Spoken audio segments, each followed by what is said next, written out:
आमदाराच्या मामीनेच दिली मामाला संपवण्याची सुपारी। सतीश वाघ मर्डर केस। प्रेम प्रकरणातून बायकोनेच सुपारी देऊन खून केला। आमदार टिळेकर यांचे मामा सतीश वाघ यांच्या हत्या प्रकरणात सर्वात मोठा खुलासा। भाजप आमदार योगेश टिळेकर यांचे मामा सतीश वाघ यांच्या हत्या प्रकरणात सर्वात मोठा खुलासा झाला आहे। सतीश वाघ यांची पत्नी मोहिनी वाघ यांनीच त्यांना संपवण्यासाठी सुपारी दिली असल्याचे पोलीस तपासात उघड झाले आहे। या प्रकरणात गुन्हे शाखेने सतीश वाघ यांच्या पत्नीला अटक केली आहे। प्रेम प्रकरणातून सुपारी देऊन खून केल्याचे उघड झाले आहे। याबाबतची अधिकची माहिती अशी, आमदार योगेश टिळेकर यांचे मामा सतीश वाघ यांच्या हत्या प्रकरणी त्यांचीच बायको मोहिनी वाघ हिने सुपारी दिली होती। शेजारी राहणाऱ्या व्यक्तीसोबत मोहिनी वाघ यांचे प्रकरण होतं। या प्रेम प्रकरणात सतीश वाघ आडवे येत असल्याने त्यांना 5 लाखाची सुपारी देऊन संपवण्यात आले आहे। याबाबतची कबुली मोहिनी वाघ यांनी पोलिसांकडे दिली आहे। त्यामुळे पोलिसांनी या प्रकरणात मोठा खुलासा केला आहे। सतीश वाघ यांच्या हत्या प्रकरणात अटक करण्यात आलेल्या आरोपींची नावे जाणून घेऊयात। या प्रकरणी पोलिसांनी आतापर्यंत 5 जणांना अटक केली आहे। या प्रकरणी अक्षय जवळकर याला सुपारी देण्यात आले असल्याचे पोलीस तपासात उघड झाले आहे। या खून प्रकरणामध्ये अटक करण्यात आलेल्यांची नावे मोहिनी वाघ, पवन कुमार शर्मा, विकास शिंदे, अतिश जाधव धाराशिव, अक्षय जवळकर सुपारी देण्यात आलेला व्यक्ती। संपूर्ण प्रकरण काय आहे हे बघूया। भाजप आमदार योगेश टिळेकर याचे मामा सतीश वाघ यांचं 9 डिसेंबरला पहाटे अज्ञात व्यक्तींकडून अपहरण करण्यात आलं होतं। त्यानंतर त्यांना 4 चाकी गाडीतून अज्ञात स्थळी नेण्यात आलं।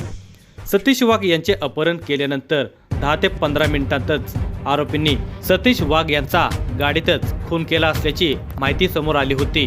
वाघ यांना तब्बल 72 वेळा चाकूने भोसकण्यात आलं होतं। सतीश वाघ यांच्या गळ्यावर सर्वाधिक वार करण्यात आले असून पाठीवर देखील वार करण्यात आल्याचे पोलिसांनी सांगितले आहे। वाघ यांचा जीव गेल्यानंतर आरोपींनी मृतदेह शिंदवणे घाटातील निर्जन स्थळी फेकून दिला होता। सायंकाळी त्यांचा मृतदेह स्थानिक नागरिकांना आढळला। त्यांनी याबाबत उरळी कांचन पोलिसांना माहिती दिली। पोलिसांनी घटनास्थळी पोहोचून तपास सुरू केला होता। पोलिसांनी सीसीटीव्ही कॅमेऱ्याच्या आधारे हल्लेखोरांचा शोध घेतला। पोलिसांनी तपास केल्यानंतर सतीश वाघ यांच्या हत्येला पत्नी मोहिनी वाघ यांच्या अनैतिक संबंधाची किनार असल्याचे स्पष्ट झाले। हल्लेखोरांनी सतीश वाघ यांचे अपहरण केल्यानंतर त्यांच्या अंगावर जवळपास 72 वार केले। सतीश वाघ हे दारू पिऊन मोहिनी वाघ यांना सतत त्रास देत होते, तसेच प्रेम संबंधात आड येत होते। त्यामुळे मोहिनी यांनी 5 लाखांच्या हत्येची सुपारी हल्लेखोरांना दिली, अशी धक्कादायक माहिती बुधवारी रात्री उशिरा पोलिसांच्या तपासात समोर आली। पोलीस सूत्रांनी सांगितलेल्या माहितीनुसार घटनेनंतर ज्यावेळी पोलीस मोहिनी वाघ यांच्या घरी चौकशीसाठी गेले, त्यावेळी पतीच्या जाण्याने आपल्याला अतीव दुःख झाल्याचे नाटक करून पतीसोबत किती छान जमायचे त्याचे काही प्रसंग मोहिनी यांनी कथन केले। या दरम्यान दर काही मिनिटांनी ती मोठ्याने रडायची। आपल्या रडण्याने आणि आक्रोशाने पोलिसांना आपल्यावर संशय येणार नाही असे मोहिनीला वाटले। मात्र मोहिनीच्या जवळच्या व्यक्तींनीच पोलिसांना अक्षय जवळकर याच्याशी तिचे गेल्या काही वर्षापासून अनैतिक संबंध असल्याचे सांगितले। त्यानुसार पोलिसांनी पुढील तपास केला, तेव्हा मुख्य आरोपी अक्षय जावळकर फरार होता। अक्षयचे फरारी असणे हे संकेत त्याचा हत्येतील सहभाग पक्का असल्याचे पोलिसांना वाटले। त्यानुसार पुढील काही दिवसात पोलिसांनी त्याला बेड्या ठोकल्यावर प्रकरणाचा छडा लागला। या हत्या प्रकरणामध्ये अक्षय जावळकरने चौकशीत काय माहिती दिली?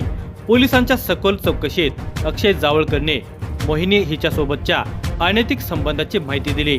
दोघांनी मिळून हत्येचा कट रचल्याचे सांगितल्यानंतर पोलिसांनी नाताळा दिवशी 25 डिसेंबरला मोहिनी वाघ हिला अटक केली। हे त्यांचे प्रेम संबंध हत्येच्या गुन्ह्यापर्यंत प्रकरण कसं गेलं हे बघूया। 32 वर्षीय अक्षय जावळकर हा पेशाने अभियंता म्हणजेच इंजिनियर होता। तो मोहिनी वाघ यांच्या घराशेजारीच भाड्याच्या खोलीत राहायचा। तिथेच दोघांमध्ये काही वर्षापूर्वी प्रेम संबंध जुळले। दोघांच्या प्रेमात सतीश वाघ यांचा अडसर येत होता। दरम्यानच्या काळात सतीश वाघ हे सतत दारू पिऊन मोहिनीला मारहाण करू लागले होते। त्याचमुळे संतापून मोहिनी आणि अक्षयच्या साथीदाराने त्यांचा काटा काढायचे ठरवले। या हत्या प्रकरणाचा पुढील तपास पोलीस करत आहेत।